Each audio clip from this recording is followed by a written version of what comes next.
What's going on, guys? Welcome back to another Nick 4K video. Today we are checking out a video by Jesse Tribble, and he asked the question, can the Lord of the Rings movies ever be remastered? Now, before we jump into this, if you're wondering what that means, I guess he'll probably cover that in the video, but pretty much what it comes down to is a lot of physical movie releases, as well as the streaming services, they don't actually 100% match the original transfers that would have been shown in theaters. And this has been an issue since VHS, DVD, Blu-ray, 4K.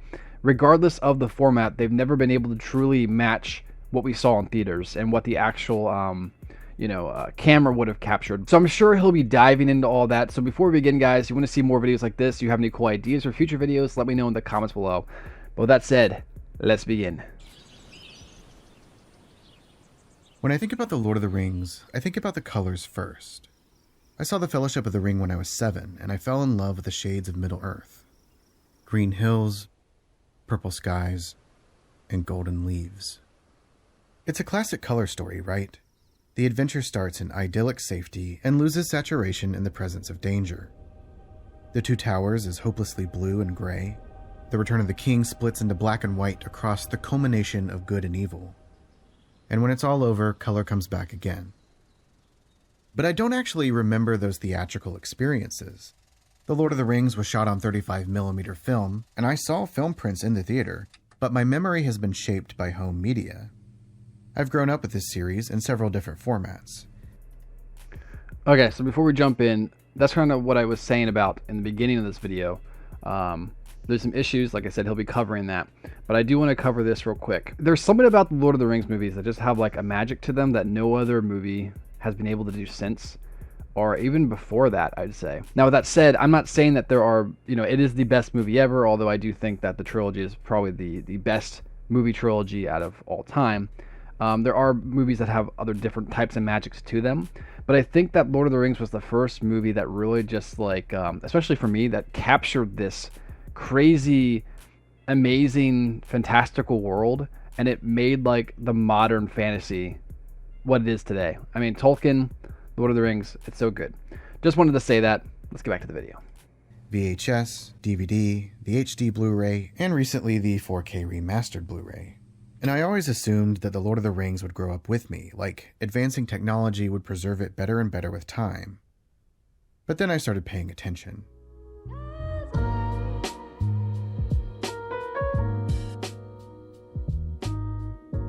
In 2010, the theatrical editions were released on Blu-ray.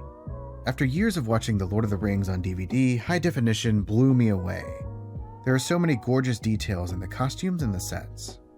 In 2011, the extended editions were released on Blu-ray, and superfans rejoiced. But there was one big problem. The HD extended edition of The Fellowship of the Ring has an ugly green tint for the entire runtime. Anything that's white is green. I remember hearing about this. The truth is, when I watched those movies on Blu-ray, I didn't realize it until I watched them in like a grass different looks format. Toxic somehow. Even worse, the highlights are horribly underexposed. Imagine exposure as a scale from 0 to 100, 0 being the darkest and 100 being the brightest. The extended edition caps at like 80 for light, fire, the sun, the moon, so the whole picture is dim and grungy. The filter even affects the hard-coded subtitles.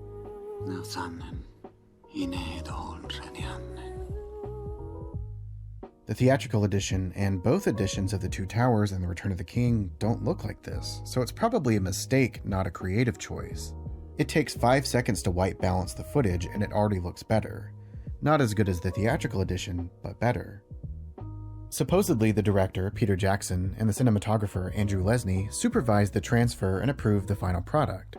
But I don't know where the mistake happened in the assembly line, so they might not have known about it until it was too late.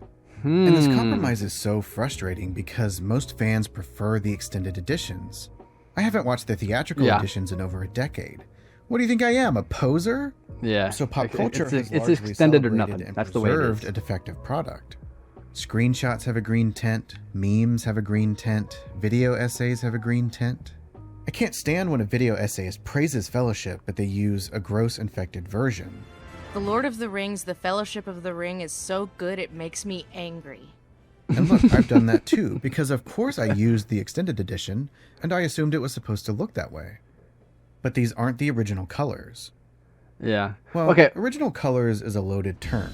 Before we get too far into this, okay, in my perspective, I think that, like, if you do side by side, obviously the colors of the Blu-ray are rough, right? But I didn't even notice that the colors were off until I got the 4Ks, and I was like, wait a second, this looks different than what I remember. And that's because I grew up with, I had the DVDs when I was a kid, but, you know, I was just a kid, so I didn't really, that wasn't what I was watching. I wasn't looking at the colors as much as I was kind of watching the battles and, you know, all that stuff.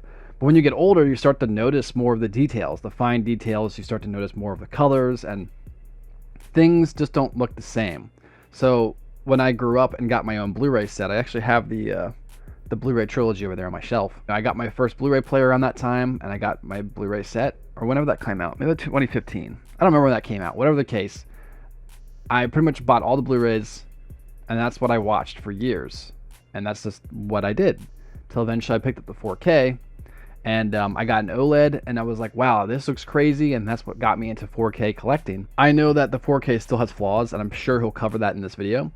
But for me, just the upgrade from the 4K to the Blu-ray is just so much more better. So for right now, we might not have the perfect remaster or the perfect transfer, but I do think the 4Ks are good enough for what they are. But I could see an argument for why they want to re-release them at some point in the future. Maybe if they do actually jump to 8K, that's when we'll get our true Lord of the Rings format transfer. But I guess we'll see.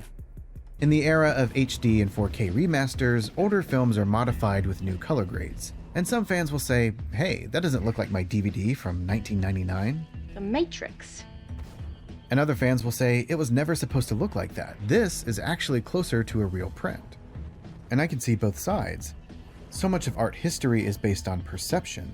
I know what marble statues look like, but then I found out that they were originally painted, and I thought, ew.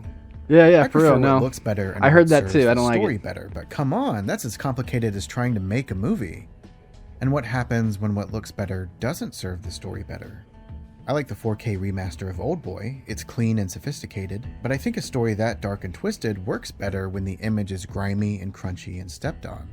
That's fair. And the debate is complicated further when original directors supervise the remasters. That sounds like the best case scenario, but people change in 20 years. Their taste changes. And worst of all, this might be a chance to fix something that isn't broken.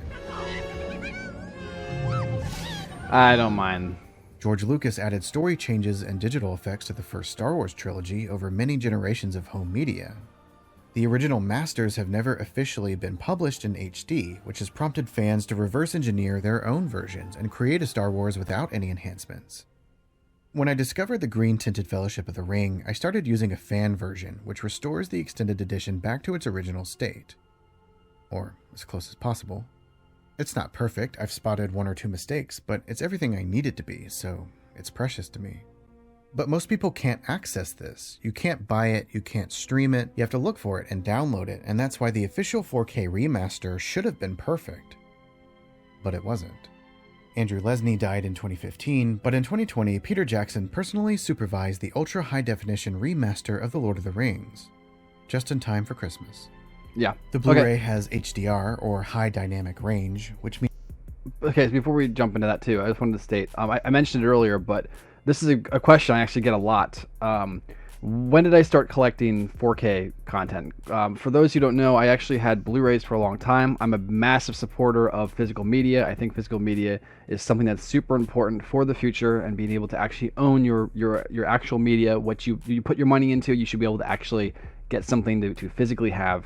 I'm a massive supporter of physical media.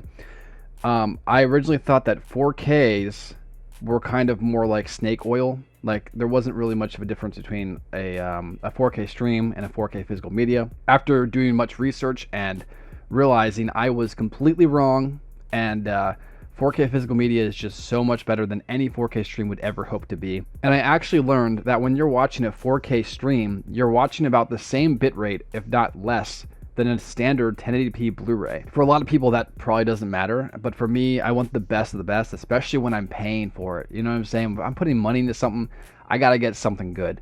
So I'm a massive supporter of it. And if you were considering it, I will definitely recommend that. Hey, once you jump in, though, you got to be careful. You jump in, when you're in the 4K physical media space and you have the tech to run it, like you have an OLED, you have a 4K Blu-ray player, when you see what it does, man, it's hard to go back, though. So it's a slippery slope. That's what I'm going to warn you, but I definitely recommend jumping into it. And like I said, Lord of the Rings was actually the 4K that got me into the 4K physical media space. I gave it a shot, loved it. So I know there are a lot of issues with the actual 4K transfer. For me, though, with my OLED, I don't even notice it, but it's one of those things where, like, regardless of how bad a transfer is, if you're watching on OLED, it's actually pretty good still. So like I said, I recognize the mistakes with the 4K, and I do think they should have did more work to get that perfect, but I also have to say that it's still really good. It's still the best transfer you can get of these movies anyways. Like I said, maybe they'll redo them in the 8K versions when those drop eventually, but yeah, we'll see. Means it has more colors than most monitors can interpret, so I have to convert it into a standard format. It's not going to look exactly like the Blu-ray, but it's close enough to make my point. 90% of the remaster is great. It fixes all of the past mistakes, there's no green tint, it's exposed properly, and in some areas it improves the original by restoring individual colors that were buried in the mix. So I recommend it for everything it does right. But the 10% that's wrong annoys me so much. Before the remaster came out, Bill Hunt at the Digital Bits pushed a rumor that Peter Jackson and his team rescanned the original film negatives in 4K. He writes, "For this new Ultra HD remaster, Park Road Post, a New Zealand post facility owned by Wingnut Films, went back and scanned the original camera negative in 4K, then scanned the VFX film out elements for VFX shots that were finished on film in 4K, and upsampled the VFX shots that were finished digitally in 2K resolution to create a brand new 4K digital intermediate at the proper 2.39:1 aspect ratio." What Weta has done is they've gone to all the original camera negative of the live action stuff, and they've gone to all of that original film out, that film printed VFX shots. Oh. And they've scanned it all in native 4K. Native 4K. In native 4K. Scanned it fully in native 4K. So you're going to see every bit of the resolution that is in that negative and that was in that rendered film out element. I'm not an expert, but as far as I know, that's not true. Peter Jackson and Warner Brothers never said they rescanned the original negatives. That would be expensive and time-consuming, and they would have showcased that effort. And there's no extra detail between the HD and the 4K, so all of it was upscaled. However, and this is a big however, they upscaled the HD extended edition of The Fellowship of the Ring. Yeah, the one with the green tint and exposure problems. The 4K remaster corrects those problems, and of course it looks better, but you can't recover information if it's not there. If you compare the 4K remaster to the HD theatrical edition, it's obviously missing detail blown out by a bad copy. Oh wow, so okay, I didn't know that. There's no way they rescanned the camera negatives and got the same result. So they just and the upscaled. Proof is in the credits. They just upscaled the extended it then. edition DVDs have 2 credits. The real Okay, wait, credits hold for on. all of the film. So I'm like I said, I watched this on a 4K OLED, right? So, but I definitely noticed a difference. So it may be an upscale, right? But you can notice the difference though. There's actually a value to it. I'm not defending it, but like I know for a fact that I swear, maybe I'm wrong. I gotta rewatch it again, but I swear that they had that figured out. So I don't know. Like I said, 8K transfer.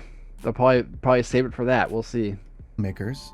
And a list of members in the Lord of the Rings fan club from the early 2000s, which runs for over 10 minutes. The fan club credits were created for the DVD, so they were rendered at a low-resolution DVD quality.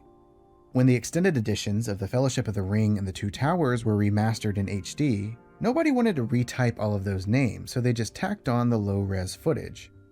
And the Return of the King credits have a fancy pencil sketch motif, so the fan club names are actually in HD.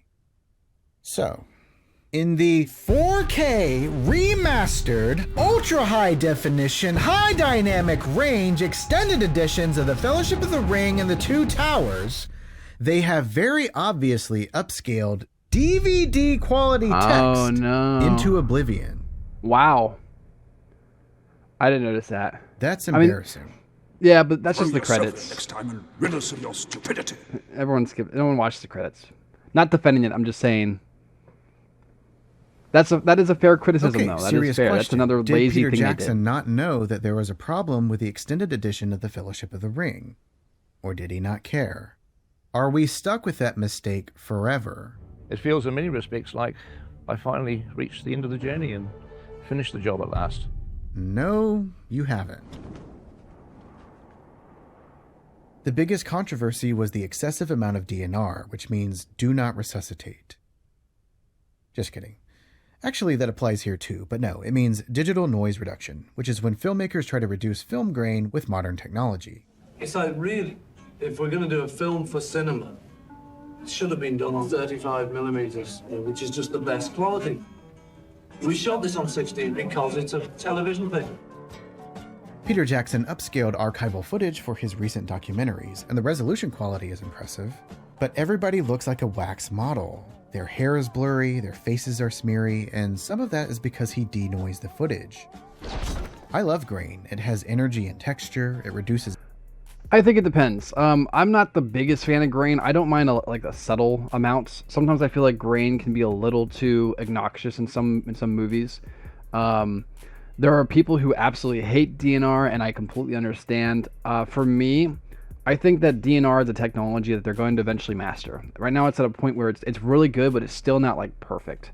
So eventually, that's going to be figured out. They're going to have that all taken care of, and then with the advancement of AI, they can really be able to fix a lot of those issues that DNR kind of creates. Like I said, I'm not the biggest fan of grain because it is noisy, and it can take you out of a scene if it's too powerful.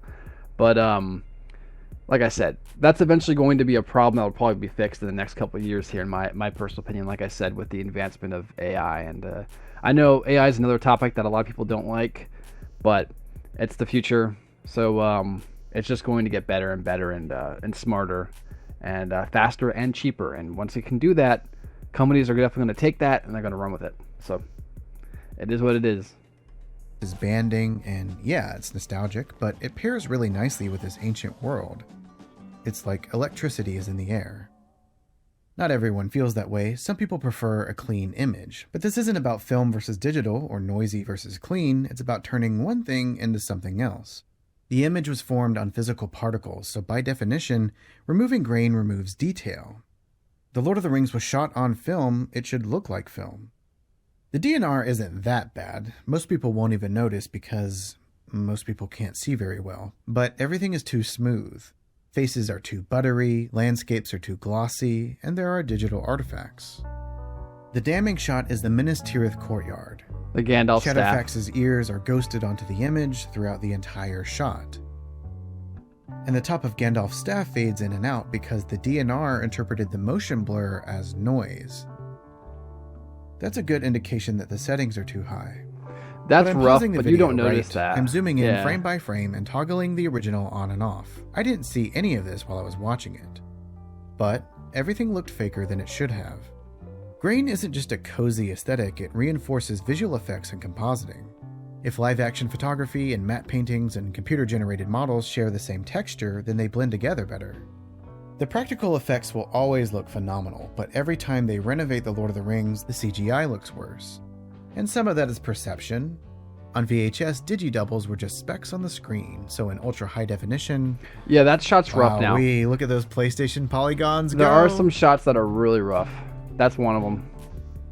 It does make me wonder. Okay, so here's a question, and you guys can answer this in the comments if anyone knows this. Could we not... When they let's say they would go to remaster a lot of this movie for 8K or something, whatever. Could we not take those same scenes and replace those older PlayStation 2 looking digital models with new updated ones? Could that not be possible to do? I mean, of course you don't have to do it with every shot, but there are some shots like that are rough. And that's just aging. You know, like that's not like a thing that they necessarily have to change, because it's one of those things where it's like, oh, this movie is like 20 years old, 25 years old. And it's one of those things where it is what it is because of the time, and we can accept it because of what it is. But couldn't you still go back and fix those for like a future release? And it's kind of like how I don't want to say it, but it's like the specialized versions of the original trilogy that George Lucas did. Did he not go back and fix a lot of that stuff? Of course, he broke some stuff too. So maybe you have to go back and have some more supervisors kind of keeping things in track.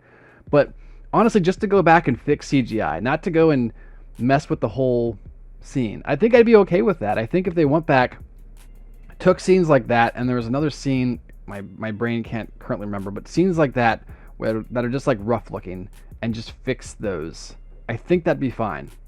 I would be okay with it, and I don't think many people would complain about it, just to kind of clean up some CGI shots with some newer, crispier, I wouldn't even say 2K renders, maybe 4K renders at that point, you know, just make the best they can do. And you know what? The thing about it is, it's not even a money thing. These movies are going to sell. If I was told an 8K transfer that's actually coming out, that's actually a true full scan of the original film negatives, and they're going to be redoing the CGI, making it more crispy, not redoing all of it, obviously, but like these movies will make money. You know, if you can make the perfect versions of these movies that last forever, and they're there, they can do it, they have the money, and there are people with talent who can do that too. Oh man, I'd pay $100 a movie. I would do it. All 3 movies, extended versions in 8K. I would pay $300 for all 3. I know that sounds like a lot of money, and it sounds like a waste of money for a lot of people, but for a collector and someone who loves these movies. So I have these movies in DVD, Blu-ray, another Blu-ray, 4K, and 4K. So yeah, I'm kind of a big fan of these films. Makers keep sandblasting the grain out of their images. And personally, I think excellence matters. The film should hold up, even if I pause it and go frame by frame, because you know what? The first Blu-ray holds up. One of the things we found, which we weren't really expecting, is once we converted the Lord of the Rings films to 4K and HDR, the imperfections of the visual effects started to show. So we got the opportunity to go back and to remove and paint out any imperfections. I should make it clear, we didn't upgrade or enhance any of the effect shots. They're exactly the same as you're used to seeing them. Okay, so that is what we should do. I want that. In the 8K release of these movies, I want that. I know people are going to hate me for saying that, but go back. Don't fix everything, but just clean up the messy CGI shots. Just do it. I'd like that. Except they do look as if they were done today rather than 20 years ago. Actually, no, that's not the truth, Peter.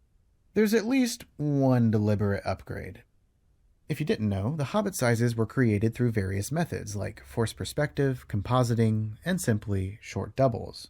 So for the wide shots, they would put our outfits on, put masks I forgot of our about those faces masks on, Oh, which was man, they're extremely awful. bizarre. Look at that. And they would kind of do the action. My favorite example is this in-camera Texas switch, where the double drops out of frame. Wait, and then bro, hold up. Let's back this up. Let's look at Put this our again. outfits on, put masks of our faces on, which was extremely bizarre.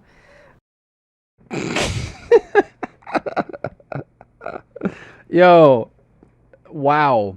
I didn't know that. I mean, I figured they did something along those lines, but wow, that mask is so bad. And they would kind of honestly, do the action. And with the wig, it's worse. My favorite example is this in-camera Texas That's switch, great. where I the love double that. drops out of frame, and then the actor pops up.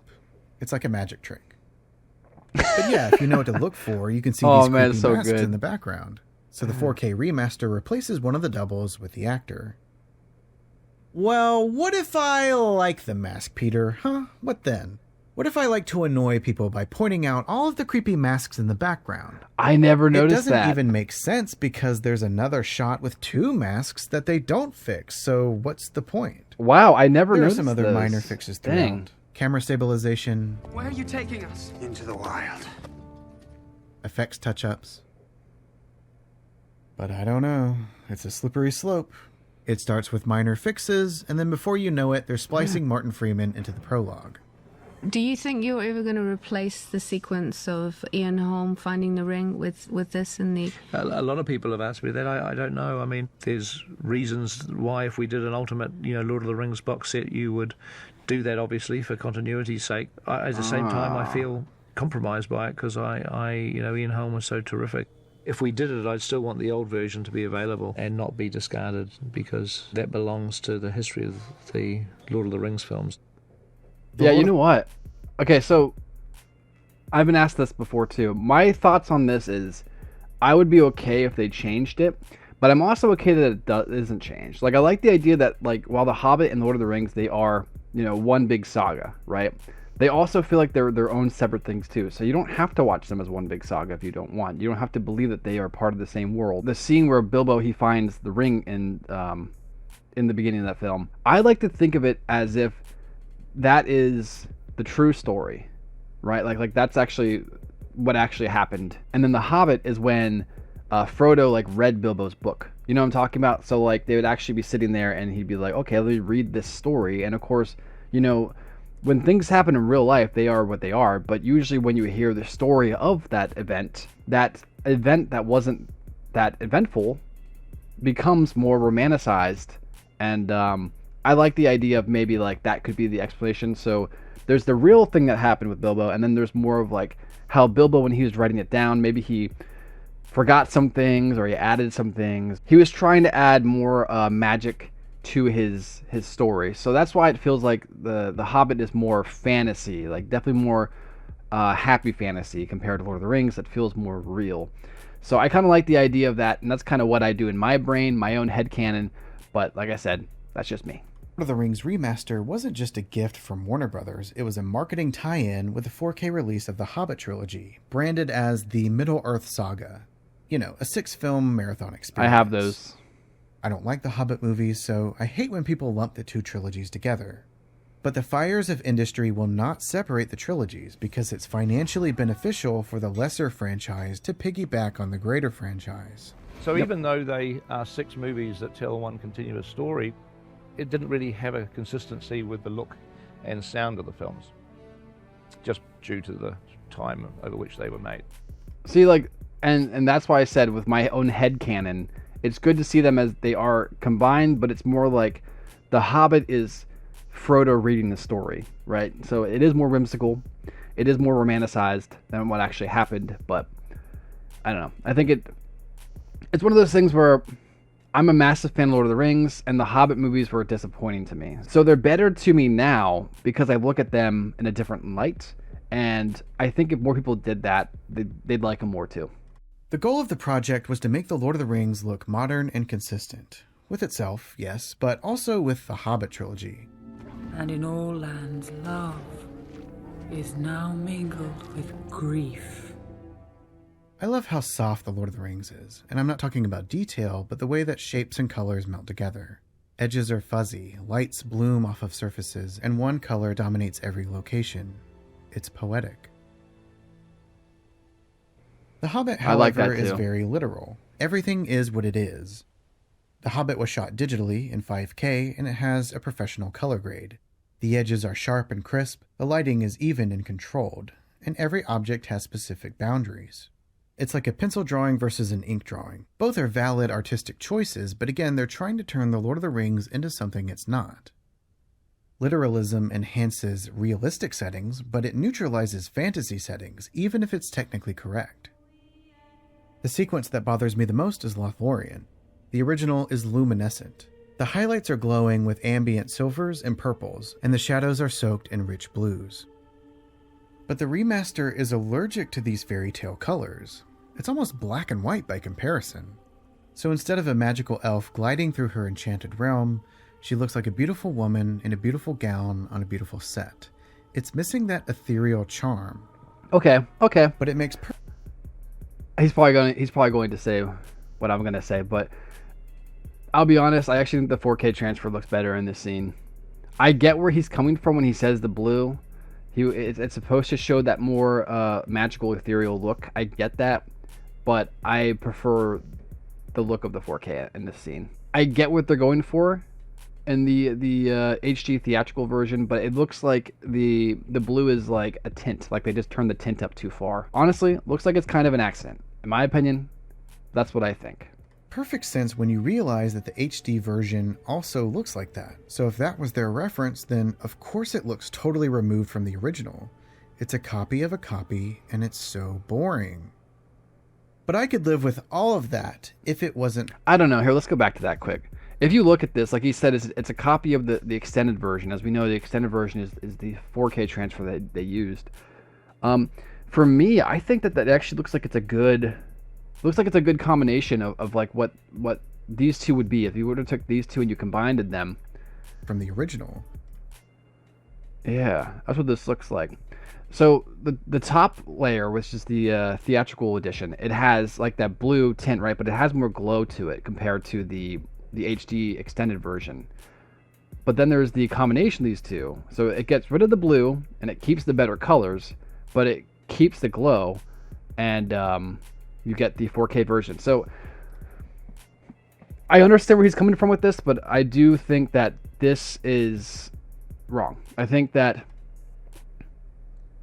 the 4K looks much better. But I could live with all of that. That's me. If it wasn't I for could be the wrong, flashbacks. but I agree with this that. is the rock in my shoe. It's trivial, but oh, do I hate it. Flashbacks. Every flashback now has a white filter to let you know that it's a flashback, as if it wasn't obvious through context. There's a hazy vignette around the border, and all of the colors are washed out. Don't they have any faith in their editing? He stabbed Frodo on Weathertop. When a character is talking and then it cuts to something else, I get it. It's a flashback. It ruins some of my favorite shots, but I was surprised that it ruined some of the storytelling too. I will take the ring to Mordor. The pivotal point in the entire narrative is when Frodo decides to take the ring to Mordor. But he and the audience don't understand the gravity of that decision because we've never been to Mordor. Follow me. So a couple of scenes earlier, the filmmakers show us the danger of Mount Doom in a flashback.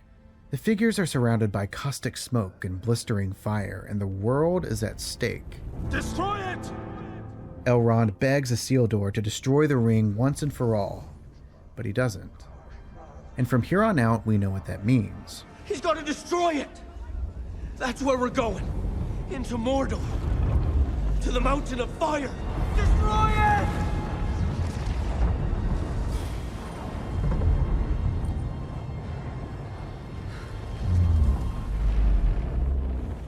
In the remaster, you can't even tell that it's hot. This scene is less saturated than every other scene, so they might as well be relaxing in a sauna. And that's what happens when filmmakers mess with their work years later. They don't understand why something is brilliant. So why would they change this? Well, they may have wanted to clarify some of their ambiguous storytelling. The middle of the two towers has a lot of flashbacks, and one sequence in particular gets a little abstract. And this is the night before he leaves Rivendell with the Fellowship, isn't it? Yep, I know some people got confused about that. Did they? They didn't know whether he'd psychically travelled back there and she was psychically visiting him. There's a series of flashbacks, a fantasy, a flash forward, and a telepathic montage. So I can understand the impulse to massage this sequence, and if you change one flashback, you have to change all of the flashbacks. However, I think the real answer is more cynical than that. The flashbacks in The Hobbit have a white filter. Correction, the second and third Hobbit movies have a white filter, and the first movie was updated for the new release. So changing The Lord of the Rings makes it more consistent with the Middle-earth saga, the brand. I was disappointed when they altered The Hobbit to match The Lord of the Rings for profit, but I never expected them to alter The Lord of the Rings to match The Hobbit for profit. And this is the version that people are going to buy and stream for the foreseeable future. It's not going to get better. They're not going to regrade it in 10 years unless something else can be changed. Just get it over with and splice Martin Freeman into the prologue. Who cares? Outrage is money in a studio's pocket. I'm happy with the versions I have, but I was naive to assume that The Lord of the Rings would endure the way I experienced it. I'm okay with that change. I think that's an okay change. Flashbacks are a tricky thing to do sometimes in movies, and the easiest thing to do is just add a fog and throw the audience into this scenario that, you know, is a flashback. I understand the criticism to it, but I actually don't mind it. It didn't take me out of the movie when watching it again in 4K, so I don't know. Maybe some people really hate that. I think it was fine. It's an okay change. As far as changing things to match The Hobbit, I can understand the argument for why they would do that. I don't know if I'm necessarily a big fan of that. I feel like maybe that might be, I don't know, pushing a little bit to do something like that, but I don't know.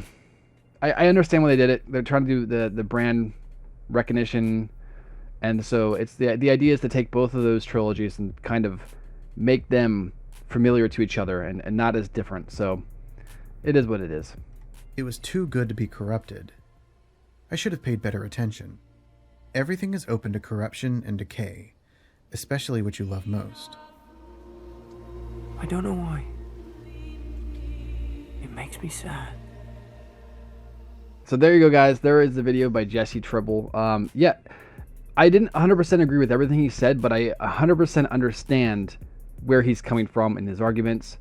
There really isn't much to do right now. End of the day, the 4K transfers are what we're going to have for a long time. I do think that they are still really good, and I'm still a fan of them. But he is right. 90% of these movies are awesome. The 4K transfers are great.